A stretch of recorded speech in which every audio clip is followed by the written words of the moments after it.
This is from what my mother tells me. They used to put a little rope around my little shorts and tether me in the yard so I wouldn't run away.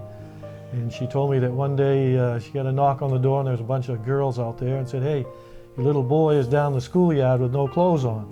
So I had figured a way to escape at a very young age, and I was off having a good time. So for a guy who Hated school. he spent a good lot of time in Well, you school. figured my first year in the military I had to go to school, and then the next 3 years we had to do courses all through those next 3 years. And then I got out of the military and went to 4-year apprenticeship program, which was schooling as well as working. And I realized then I probably should have gone to college. The best job I had in there was negotiator. I negotiated with the Navy on changes to ships, and I loved that. I mean, you'd go in every day and you'd Argue. argue. That's what you do. You argue with the Navy. You discuss with them ways that you needed all this stuff, and they didn't. I wanted to be, when I grew up, I wanted to be an elementary school teacher, K through 4th grade. That was my whole goal in life, was to graduate from high school, go to college and be a school teacher. And then when I was in high school, 16 years old, I met Russ. So I never made it to college. We got married instead. That was more fun. I think the biggest trouble that I had was when Russ and I started dating. My brother that was 10 years younger than I was just adored Russ and followed us everywhere we went. And if you're 17 and 18 years old, you don't need a 7 or 8-year-old brother tagging along everywhere you go. So we said one day, we used to pay him to go away and leave us alone, give us money. And so one day, Russ made the comment that Scott, that was my brother, Scott was slipperier than snot on a doorknob. And my mother almost had a conniption fit. Oh, you can't say that.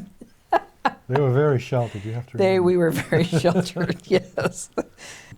As a teenager, of course, I worked with my dad, and I worked in the drugstore. I worked in Fenton's drugstore as a soda jerk and a. What is that exactly? Now listen. Interesting story. Drugstore. Yeah, we'll tell. Let me interject. Well, just tell them what a soda jerk is. Soda jerk is the one that's behind the counter that makes the Because drink. back then, Okay. drugstores had soda fountains in them. Okay. Okay. So Okay. this is how we met. So that's why this is an interesting story. And so I went into the drugstore, and I went up to the counter and sat on the little bar stool, and she was working behind the counter. And she said, "Can I help you?" And I said, "Sure, I'd like an orange soda." She said, "Okay."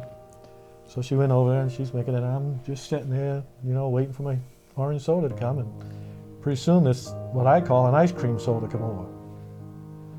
I said, "That's not what I ordered." She said, "You wanted an orange soda, didn't you?" And I said, "Yeah, that's an orange soda." I said, "No, it's not. It's an ice cream soda." "I don't want an ice cream soda. I want an orange soda." So we had this little discussion back and forth, and I finally discovered what I really wanted, because she told me, was an orange pop. They don't have sodas out west, they have pops. So if you want an orange soda, you get an ice cream soda. If you want an orange pop, you get what I wanted. So this is what we figure. He's figuring, oh, here's this cute girl. She thinks I'm some kind of jerk. And I'm thinking, what's this guy? He's crazy. He is some kind of jerk. But it all worked out in the end. Getting married is a turning point in a person's life, but I think the real turning point when you find value in your life is when you have a child. You give birth to that baby and you hold that baby and your whole world changes.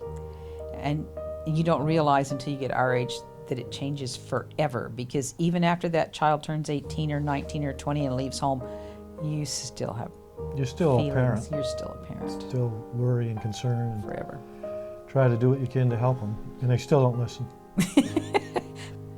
I think we did a pretty good job.